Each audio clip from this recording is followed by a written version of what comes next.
आज हम पढ़ेंगे historical background of the Indian constitution. बड़ा इंपॉर्टेंट एस्पेक्ट है, बड़ा इंपॉर्टेंट टॉपिक है ये आपका लक्ष्मीकांत की बुक का। Historical background of the Indian constitution पढ़ना इसलिए भी जरूरी है क्योंकि अगर हमने इंडियन कॉन्स्टिट्यूशन को पढ़ना है या वो किस तरह से बना, उसमें किस तरह से चेंजेस लाए गए, उसको समझने के लिए हिस्टोरिकल बैकग्राउंड पढ़ना बहुत ज्यादा जरूरी है। समय समय पर चेंजेस किए जाएंगे, उन चेंजेस को पढ़ेंगे हम उन चेंजेस को समझना जरूरी है। उससे पहले क्या हलचल हो रही थी ब्रिटानिया हुकूमत में और भारत में, जब ईस्ट इंडिया कंपनी हिंदुस्तान में आई थी तो उस समय क्या चेंजेस हो रही थी, वो हमारा टॉपिक रहेगा historical background of the Indian constitution. आज जो हम पढ़ेंगे वो हम पढ़ेंगे किस तरह से ईस्ट इंडिया कंपनी को की पावर्स को समय दर समय कम किया गया, रेगुलेट किया गया। आज का जो हमारा टॉपिक रहेगा वो रहेगा रेगुलेटिंग एक्ट ऑफ 1773 का। तो रेगुलेटिंग एक्ट ऑफ 1773 क्या था? दरअसल में ये एक्ट रेगुलेट करने के लिए लाया था, to regulate the functions of the East India Company. यहाँ पर जो रेगुलेटिंग एक्ट है 1773, इसका मतलब था टू रेगुलेट करना। रेगुलेट करना किसको? ईस्ट इंडिया कंपनी को। कौन कर रहा है? ब्रिटेन कर रहा है। ब्रिटेन कर रहा है रेगुलेट। ब्रिटेन में क्या है? एक तरफ मोनार्क भी है और एक तरफ पार्लियामेंट भी है। तो ये लोग क्या करेंगे? समय समय पर एक्ट के जरिए ईस्ट इंडिया कंपनी की पावर्स को कम करने की कोशिश की जाएगी। उसको समझने से पहले आपको थोड़ी सी कहानी पढ़ना बहुत जरूरी है। समय है 1757 का। आपको पता है बैटल ऑफ प्लेसी की जाएगी। बैटल ऑफ प्लेसी होगी, बैटल ऑफ प्लेसी हो रही है जिसमें सिराज और दौला को हराकर मीर जाफर को गद्दी पर बिठाया जाएगा और मीर जाफर के गद्दी पर बैठने के लिए जो मीर जाफर है वो एज ए पपेट, पिट्ठू की तरह काम करेगा ब्रिटेन गवर्नमेंट का। और वो जब अपॉइंट होगा कुर्सी पर तो उसके आने वाले जितने भी लोग हैं वो act as a puppet of the British government के पिट्ठू की तरह काम करेंगे। बैटल ऑफ प्लेसी है 1757 में। सिराज दौला को हराया गया, मीर जाफर को गद्दी पर बिठाया गया। समय आगे बढ़ेगा, 1764 का टाइम है। बैटल ऑफ बक्सर की जा रही है। बैटल ऑफ बक्सर की जा रही है और उस बैटल ऑफ बक्सर में आपको पता है एक जगह पर नवाब ऑफ अवध के नवाब को, बंगाल के नवाब को और मुगल एम्परर शाह आलम को हराया जाएगा। शाह आलम को हराया जाएगा ब्रिटेनिया हुकूमत की तरफ से हेक्टर मुनरो द्वारा हराया जा रहा है 1764 में। Bengal of Awadh, nawab of Awadh, nawab of Bengal और मुगल एम्परर शाह आलम को हराया जा रहा है। हेक्टर मुनरो बहुत जबरदस्त सेटबैक दे रहा है हेक्टर मुनरो इन लोगों को। इनको हराकर 1765 में ट्रीटी ऑफ इलाहाबाद साइन की जा रही है। ट्रीटी ऑफ इलाहाबाद साइन की जा रही है। उसमें एक क्लॉज बनाया गया, किसको? मुगल एम्परर शाह आलम को। और इस ट्रीटी के तहत जो दीवानी राइट्स हैं बंगाल के वो लिए गए। बंगाल, बिहार, उस समय बंगाल के साथ बिहार और उड़ीसा भी आता था, इनके क्या लिए गए? दीवानी राइट्स अपने हाथ में ले लिए गए। इसके द्वारा ईस्ट इंडिया कंपनी द्वारा। बड़ा इंपॉर्टेंट एस्पेक्ट है समझना। दीवानी राइट्स माने सिविल राइट्स। क्या बोलते हैं इनको? Civil rights. बड़े बड़े जो सिविल राइट्स हैं इनको अपने हाथ में ले लेगी ईस्ट इंडिया कंपनी। पर एक बात और भी है कि दीवानी राइट्स इनके हाथ में आ जाएंगे, पर जो बंगाल का जो नवाब है वो अपनी गद्दी पर ही बैठा रहेगा। इनका ईस्ट इंडिया का काम सिर्फ और सिर्फ कमर्शियल एस्पेक्ट्स को, अपने इंटरेस्ट को सेटिस्फाई करना था। तो इन्होंने दीवानी राइट्स, सिविल राइट्स अपने हाथ में लिए। सिविल राइट्स मतलब रेवेन्यू इकट्ठा करने का काम किसका होगा? ईस्ट इंडिया कंपनी का होगा। अब जब रेवेन्यू असेस करेंगे तो फिर इनको जमीन को भी मेजरमेंट करना पड़ेगा। वो जमीन किसकी है, वो मालिकाना हक किसका है, उस पर कौन फार्मिंग कर रहा है, ये सारे फैसले ब्रिटिश ईस्ट इंडिया कंपनी ने अपने हाथ में रखे। और एक और चीज बोली गई कि गद्दी पर तो नवाब ही बैठेगा और नवाब का काम होगा वहां की टेरिटरीज को मैनेज करना, लॉ एंड ऑर्डर को मैनेज करना, एजुकेशन के पर्सपेक्टिव को देखना, लोगों की हेल्थ की तरफ देखना, चर्चेस बनाना। वो सारा काम जो रहेगा वो नवाब के हाथ में ही रहेगा। मतलब ट्रीटी ऑफ इलाहाबाद 1765 में ये एंश्योर करती है कि अब जो है एक तरफ सिविल राइट्स होंगे और एक तरफ होंगे निजामत राइट्स। निजामत मतलब लॉ एंड ऑर्डर, पुलिस के राइट्स। सिविल राइट्स किसके हाथ में होंगे? ये होंगे ईस्ट इंडिया कंपनी के, और निजामत राइट्स किसके पास होंगे? नवाब ऑफ गवर्नमेंट के। और ये जो लागू हुआ, ये इसको बोला गया dual form of government. Dual form of government जो किसने लाया था? रॉबर्ट क्लाइव ने लाया था। आई होप आपको ये समझ आ गई होगी कि ड्यूअल फॉर्म ऑफ गवर्नमेंट क्या है। अब ये क्या था? जो अपने रेवेन्यू राइट्स थे वो ईस्ट इंडिया कंपनी ने अपने हाथ में रखे। मतलब इन्होंने अपने हाथ में पावर को रखा, पर रिस्पॉन्सिबिलिटी किसको दे दी? बाकी सब चीजें करने के लिए नवाब को। तो एक टॉपिक ये भी आता है, पावर विदाउट रिस्पॉन्सिबिलिटी, और वो क्या कहा गया? ड्यूअल फॉर्म ऑफ गवर्नमेंट को, जो रॉबर्ट क्लाइव ने दी हुई थी। अब जब सिविल राइट्स आ गए तो सिविल राइट्स को सेटअप करने के लिए इंस्टीट्यूशंस चाहिए थे। इंस्टीट्यूशंस मतलब कि जमीन किसकी है, जमीन का मालिकाना हक किसका रहेगा। तो उन इंस्टीट्यूशंस को चलाने के लिए एक समय पर दीवानी अदालतें भी पिक्चर में आ रही हैं। समय आगे बढ़ेगा, दीवानी अदालतें बनाई जाएंगी। समय और आगे बढ़ेगा तो एडमिनिस्ट्रेटिव सेटअप भी चाहिए, इंस्टीट्यूशनल सेटअप भी चाहिए लैंड की मेजरमेंट करने के लिए। उस समय में ब्रिटिश गवर्नमेंट के पास इतने एक्सपीरियंस नहीं था, क्योंकि जो लोकल जोतेदार थे, तालुकदार थे, वो ही रेवेन्यू इकट्ठा करते थे लोगों से। तो एक तरफ वो उन लोगों को नाराज भी नहीं करना चाहते थे, और दूसरी तरफ क्या था कि इंग्लैंड के पास या ब्रिटेन के पास इतना एक्सपीरियंस नहीं था। तो Britishers act as a supervisor काम कर रहे हैं, और लोकलों को जवाब दे दिया कि वो रेवेन्यू इकट्ठा करें।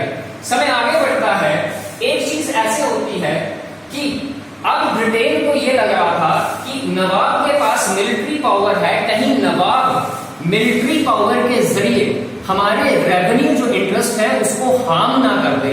तो ब्रिटेन ने क्या किया? नवाब के नीचे एक डेप्यूटी नवाब, अब बंगाल में क्या होगा? एक डेप्यूटी नवाब को भी अपॉइंट कर दिया। डेप्यूटी नवाब क्या था? डेप्यूटी नवाब को अपॉइंट करने का पूरा जिम्मा ईस्ट इंडिया कंपनी ने अपने हाथ में ले लिया। नवाब को बोला कि आप इसको अपॉइंट नहीं कर सकते और ना ही इसको आप रिमूव कर सकते हो। मतलब अब सारा काम टेरिटोरियल मैनेजमेंट का, लॉ एंड ऑर्डर का, पुलिस का डिप्टी नवाब संभालेगा, और वो डिप्टी नवाब जो है वो ब्रिटेन गवर्नमेंट ही उसको अपॉइंट कर सकती है और उसको निकाल भी सकती है। ये बहुत बड़ा एस्पेक्ट था, इसको समझना बहुत ज्यादा जरूरी है। तो समय जब आगे बढ़ रहा है, एक ऐसी चीज हुई कि बंगाल को लूटा गया, बंगाल को तबाह किया गया, बंगाल से पैसा चूस लिया गया। वो कैसे चूस लिया गया कि जो नवाब था, जो नवाब के अंडर जो ऑफिसर्स काम कर रहे थे, उनको ईस्ट इंडिया कंपनी के ऑफिसर्स ने बोला कि आपकी जो पावर है उसको हम स्ट्रॉन्ग बनाए रखेंगे, नवाब से आपकी सिफारिशें करेंगे, क्योंकि नवाब हमारे कब्जे में है, आपकी सीट आपसे कोई नहीं छीनेगा। इस बदले में ऑफिसर्स ने बहुत ज्यादा गिफ्ट्स देना शुरू कर दिए, पैसा दिया जा रहा है ब्रिटिश ऑफिसर्स को। और वो जो ईस्ट इंडिया कंपनी के ऑफिसर्स हैं, वो जब वो इंग्लैंड जा रहे हैं तो यही कारण है कि वो वहां पर सरमाएदार बन रहे हैं, वहां पर उनकी राज पार्टी हो रही है, वहां पर वो लग्जरियस लाइफ जी रहे हैं।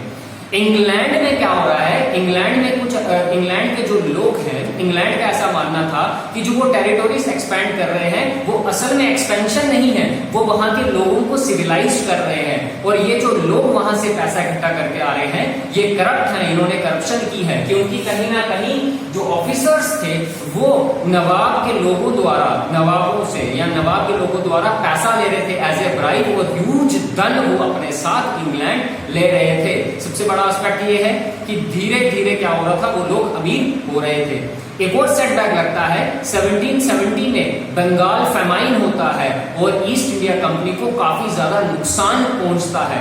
दूसरा सबसे बड़ा एस्पेक्ट ये है कि 1779 का वो दौर था, जब अमेरिका में चाय की डिमांड कम हो चुकी थी और जो अमेरिका जो इंग्लैंड पर चाय पर डिपेंड रहता था, वहां की डिमांड अब डच पायरेट्स पूरी कर रहे थे, और जो डच पायरेट्स थे वो अमेरिका की चाय की डिमांड पूरी कर रहे थे। इस कारण से जो अमेरिका की डिपेंडेबिलिटी जो ब्रिटेन में थी वो लगभग खत्म हो रही थी, और ईस्ट इंडिया कंपनी को इससे भी सेटबैक पहुंचा बंगाल का फामाइन 1717 में। और तीसरा सबसे बड़ा एस्पेक्ट है कि फर्स्ट एंग्लो मैसूर वॉर में जबरदस्त सेटबैक दी जाएगी, अंग्रेज हारेंगे और ईस्ट इंडिया कंपनी के ऑफिसर्स हारेंगे, अंग्रेज हारेंगे। इस कारण से कंपनी का नुकसान काफी ज्यादा हो गया था, और कंपनी काफी ज्यादा घाटे में जा रही थी, उधारी में जा रही थी, डेब्ट में जा रही थी। यही कारण था कि जो कंपनी थी, ईस्ट इंडिया कंपनी थी, वो ब्रिटेन जाती है पार्लियामेंट में और बोलती है कि हमें 1,00,000 पाउंड की जरूरत है, 1,00,000 पाउंड की जरूरत है, लोन हमें प्रोवाइड किया जाए। दरअसल में ये जो लोन मांगने जो ईस्ट इंडिया कंपनी की गई थी, इसने अपना डेथ वारंट खुद ही इशू कर दिया था, क्योंकि वो अब जब हाथ फैला रही है तो ब्रिटेन पार्लियामेंट बोल रही है उनको कि एक हाथ से लो और एक हाथ से दो। मतलब कि अब आप इंग्लैंड ये देखेगा कि क्यों कंपनी के ऑफिसर्स ज्यादा अमीर हो गए और क्यों कंपनी घाटे में चली गई।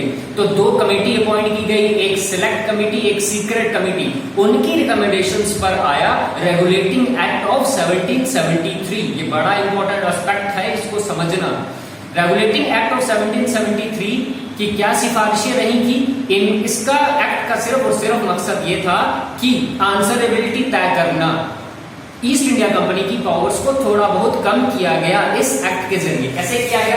कोर्ट ऑफ डायरेक्टर्स अपॉइंट किए गए जो आंसरेबल होंगे ब्रिटिश पार्लियामेंट को। तो सबसे बड़ा एस्पेक्ट आपकी लक्ष्मीकांत की बुक में कोर्ट ऑफ डायरेक्टर्स अपॉइंट किया गया कि आप आंसरेबल होंगे कि क्यों ऐसी चीजें हो रही हैं, पैसा कहां से आ रहा, पैसा कहां लग रहा है। तो कोर्ट ऑफ डायरेक्टर्स अपॉइंट किए गए जो आंसरेबल होंगे ब्रिटिश गवर्नमेंट को। दूसरा सबसे बड़ा एस्पेक्ट था कि उस समय इंडिया में एक होती थी बॉम्बे प्रेसिडेंसी, एक होती थी मद्रास प्रेसिडेंसी और एक तरफ होती थी बंगाल प्रेसिडेंसी। प्रेसिडेंसी का क्या कंसेप्ट है कि जब भी अंग्रेज भारत में कोई टेरिटरी एक्वायर करते थे तो वहां पर वो रहते थे, वहां पर वो अपना कुछ क्या बोलते हैं अपने लिए कुछ गोदाम बनाते थे, फैक्ट्रीज बनाते थे जिसमें वो अपना सारा माल रखते थे। फिर फैक्ट्रीज के इर्द गिर्द उन्होंने रहना चालू कर दिया, घर बनाना शुरू कर दिया, उसको सेटलमेंट बोला। उस सेटलमेंट को प्रिजर्व करने के लिए फोर्टिफिकेशन की गई। उस फोर्टिफिकेशन को कौन देखता था? उस फोर्टिफिकेशन को देखता था गवर्नर, और गवर्नर के साथ काउंसिल मेंबर होते थे, उन मेंबर्स को हेड करता था प्रेसिडेंट। इस वजह से प्रेसिडेंसीज का कंसेप्ट भी आया। तो उस समय इंडिया में बॉम्बे प्रेसिडेंसी, मद्रास प्रेसिडेंसी और बंगाल प्रेसिडेंसी होती थी। बॉम्बे जो प्रेसिडेंसी थी इसका अपना गवर्नर था, उसकी अपनी लेजिस्लेटिव एग्जीक्यूटिव पावर्स थी। इसकी भी अपनी लेजिस्लेटिव और एग्जीक्यूटिव पावर्स थी, इसकी भी अपनी लेजिस्लेटिव और एग्जीक्यूटिव पावर्स थी। धीरे धीरे क्या हो गया, इनकी लेजिस्लेटिव पावर्स किसको दे दी गई? बंगाल के गवर्नर को दी गई। और जो गवर्नर का जो कंसेप्ट था वो रिप्लेस कर दिया गया। अब किसको बना दिया? अब क्या हो गया? Governor general of Bengal. क्यों हो गया? क्योंकि जो लेजिस्लेटिव पावर्स थी वो कम कर दी गई। किसकी? बॉम्बे और मद्रास की। और किसको दे दी गई? बंगाल के हमारे गवर्नर को। तो यहां पर एक चीज और लिखोगे, centralisation started first time in India. Centralisation started, very very important. Exam में पूछते हैं कि सेंट्रलाइजेशन कब स्टार्ट हुई? रेगुलेटिंग एक्ट ऑफ 1773 में, जिसको परमानेंट आने वाले एक्ट में किया जाएगा। तो यहां पर जो लेजिस्लेटिव पावर्स थी उसको दे दिया गया बंगाल को। तो सेंट्रलाइजेशन स्टार्ट हुई, गवर्नर का कंसेप्ट गया और गवर्नर जनरल ऑफ बंगाल का कंसेप्ट आ गया। गवर्नर जनरल ऑफ बंगाल को 4 एग्जीक्यूटिव काउंसिल के मेंबर असिस्ट करेंगे, 4 मेंबर असिस्ट करेंगे, जिनको बोला गया गवर्नर इन काउंसिल। ये इसको असिस्ट करेगी। और ये जो 4 मेंबर्स थे ये एग्जीक्यूटिव मेंबर्स थे।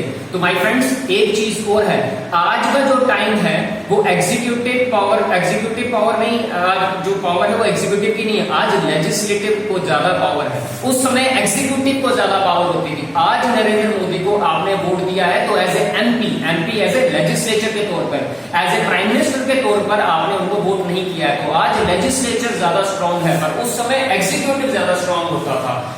अब क्वेश्चन ये आता है कि ये चीजें उल्टी कैसे हो गई? उस समय एग्जीक्यूटिव स्ट्रांग था, आज लेजिस्लेचर कैसे स्ट्रांग हो गया?